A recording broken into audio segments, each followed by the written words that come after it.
नरक की आग ने उसकी मांसपेशियों के हर इंच को बेरहमी से झुलसा दिया, जिससे उसकी दिल दहला देने वाली दहाड़ निकल पड़ी। नरक की आग में तपने के बाद वह एक जलता हुआ गड्ढा बन गया। इसी समय उसका दुश्मन दानव राजा आ पहुंचा। घोस्ट राइडर ने उसे बताया लुओ जुन कि वह अचानक उन्मत्त हो जाएगा और चुपके से हमला करेगा। समय पर प्रतिक्रिया न दे पाने के कारण घोस्ट राइडर तुरंत मारा गया।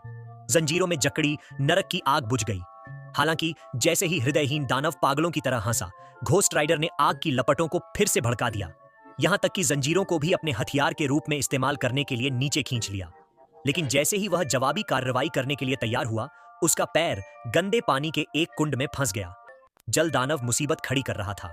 उसी समय एक ट्रक आया और उसे टुकड़े टुकड़े कर दिया। तभी पृथ्वी दानव घमंड से ट्रक से उतर गया। घोस्ट राइडर भी कुछ खास नहीं था। हालांकि जैसे ही वह जाने वाली थी, घोस्ट राइडर ने उसका कंधा पकड़ लिया। जब तक उसे कुछ गड़बड़ का एहसास हुआ, वह पहले ही स्तब्ध हो चुकी थी। पृथ्वी दानव के चेहरे का एक हिस्सा चकनाचूर हो चुका था। उसे स्थिति की गंभीरता का एहसास हुआ। फिर घोस्ट राइडर ने अपनी जंजीरें घुमाई और पृथ्वी दानव को अपनी जगह पर मजबूती से जकड़ लिया। यह देखकर कि वह नरक की आग में जलकर मरने वाली है, उसने जल्दी से अपने साथियों से मदद मांगी, लेकिन वे पहले ही भाग चुके थे। अंत में पृथ्वी दानव बिना किसी आश्चर्य के नरक की आग में जलकर राख हो गया। फिर घोस्ट राइडर ने आसानी से पृथ्वी दानव को खींच लिया और उसे तुरंत टुकड़े टुकड़े कर दिया। इस छोटे बदमाश से निपटने के बाद घोस्ट राइडर ने सीटी बजाई और जिस मोटरसाइकिल ने सीटी सुनी, वह जल्दी से उसके पास आ गई। उसने उसे दोनों हाथों से छुआ और नरक की आग तेजी से पूरी मोटरसाइकिल पर फैल गई, जिससे जर्जर मोटरसाइकिल पल भर में धधकती आग में बदल गई। फिर घोस्ट राइडर ने वो शिंगवू का फिर से पीछा करने की तैयारी की। हालांकि जैसे ही वह एक रेलवे स्टेशन से गुजरी, उसने मदद की पुकार सुनी। एक छोटा मोटा बदमाश चाकू की नोक पर उसे लूट रहा था। फौरन घोस्ट राइडर ऊंचाई से नीचे कूद पड़ा।